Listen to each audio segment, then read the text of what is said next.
1. And right now, it seems like he's actually just getting run off by Kiko, Grande, and Slender. Don't forget, this is match number 4 here in EU. I'm Sundown, joined by Sancho West. This is the best of the best. We're about a third of the way through. And what you can see right now, because this is match form, we're just at break, we did skip a little bit of the way in, so already 6 trios have gone down, but you can see the utility being burned, some shockwaves to try and disengage, and generally that signals danger. You can see trying to build up and get clear of the second shockwave. Slender, however, going to send himself over the top and get the floor replaced right away. So this solo looks like he's eventually going to be cleaned up, and there it goes, Andalex, and that's going to be the full trio wipe, not getting knocked down there. So we talked about them kind of being newcomers, getting just short last week, but unfortunately not really able to find their footing so far today. Only one really even decent performance out of them. And this squad right here, Kiko, Slender, and Grande, are sitting at 15th place going into this. What they're playing for is a chance to go into the heats. It's the top 15 that move on to the next wave of games there. So that is going to be a number that we're going to keep an eye on. Throughout the entire broadcast, we'll do our best to let you know who is in danger, but this is just the opening moments. Tomorrow is a whole other slate of 6 games, and that is when we've seen, the changes in the leaderboard. We saw a lot of people from the back of the pack kind of make their movement to the middle of the pack. We saw big names who started off really hot and really well slide on down, not qualifying, like Benji coming in at 16th place. And Benji's day is not looking good today. We're taking a look at the leaderboards. They're at the bottom half of 26. It's so interesting, though, Sundown. 25th place, Noah Riley, Aqua, and Raisin. 26th place, Benji, Mr. Savage, and Lecce. So we're seeing Doomstone Main could be kind of, we like the highlight, we like the fights and all that, we like the harpoon, we like the highlights, but all that fighting will get you in trouble from qualifying. I'm going to throw this out there. I don't enjoy that early game fighting.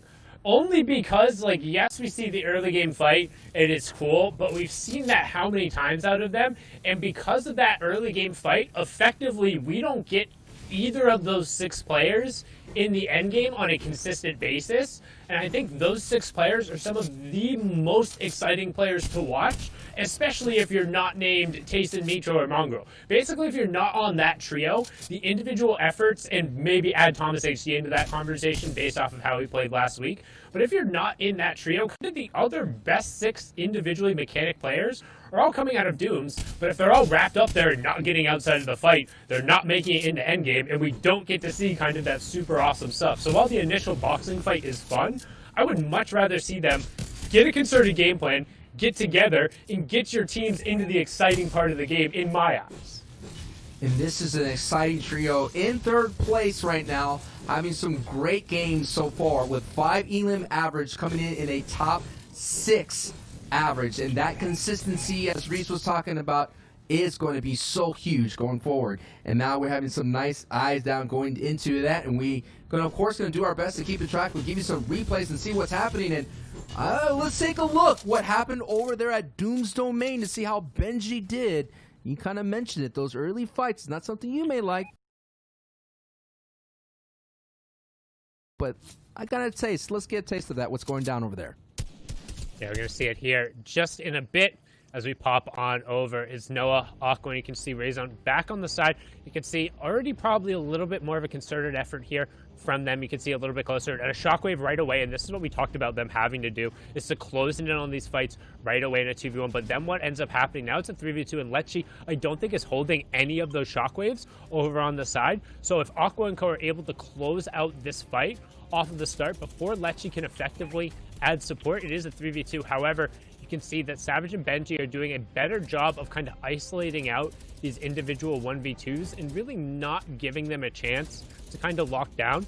But the moral of the story, again, is look how many hard mats they're burning. And all of these players are good enough to force you kind of out from this fight and to force you to burn through all of this to the point where then turn around and farm it back up. Not only is there not that much available metal there where they can waste all of this and then refarm it, it just takes forever and everyone looks to rotate through. You see Noah Riley try and go up onto the high ground with his shockwave. He gets taken out. He was a little too far away from Raison, and now he's the one in a 2v1.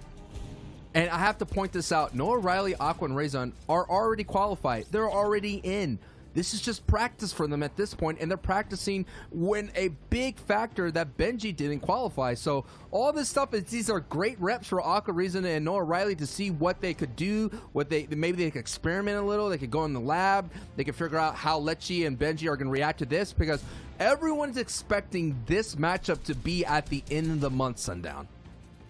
Is there? I'm sure there's probably a 3v3 realistic Dooms map out there in creative somewhere. But these guys, these guys need to drill this. I'm watching this fight, and the amount of opportunities to isolate 1v2s here and to be able to close these fights, I don't feel like these guys are taking the early game fights well. Benji and Lecce will eventually close it out, but there's no real kind of decisive sense of like, hey, this guy's alone, you get on that side, I can go. It's like, hey, we can bring 3 people to this side. They use the utility off of the start, but it's just not clean enough. We need better, particularly like we boast about these guys being the best trios in the world and doing it better. They're not closing out these early game fights like I would expect them to do and like we've seen in seasons past. And I don't know if it's a kind of getting the chemistry together thing, because Benji and Savage has played together a tons of times. Lecce's been in and out of it. I'm not sure what's going on. And you saw right there in that stat, it is 7-3 favor of Reason's trio. And that is just a span of basically 2.5 or 2.25 of games that we have here in the FNCS trios here in Chapter 2, Season 4. And making this first time appearance, it looks like we're going to have a Coral Castle maybe ending, and you're seeing a lot of these slow rotations that's happening through where the passive rotations are happening, the use of swimming. You have to be careful, though. You could get seen and you could get isolated there, but 4CR picks up another elim. So Kiko, Slender, and Grande sitting just on the cusp, a bubble team at the moment. I know we're kind of calling it a little bit early, saying the top 15, but when you're in this, like, pack, you do not want to slip on down. You don't want to lose that momentum, Sundown. Not at all. Yeah, and it's always good to keep in mind of what the pace is and what you care about as a viewer. Don't forget, during these qualifier rounds, there still is some money on the line. Most of the pot, however, going to kind of the finals over there. But what you can see, the teams trying to kind of get whatever space they can. And I honestly think that the fishing, we talked about a little earlier, the fishing spots have been underutilized since kind of the boat and the missile fishing ended up getting fixed over there. But if you're able to get some harpoons early on and kind of get to the outside, it's very much still a viable route. As you can see, Snap actually picking up a down onto Mongrel. That's the team who's landing up at that lake north of them. So kind of probably been hawking them on the rotation, going to be able to figure that one out. Snag also picking up a knock onto Artur there.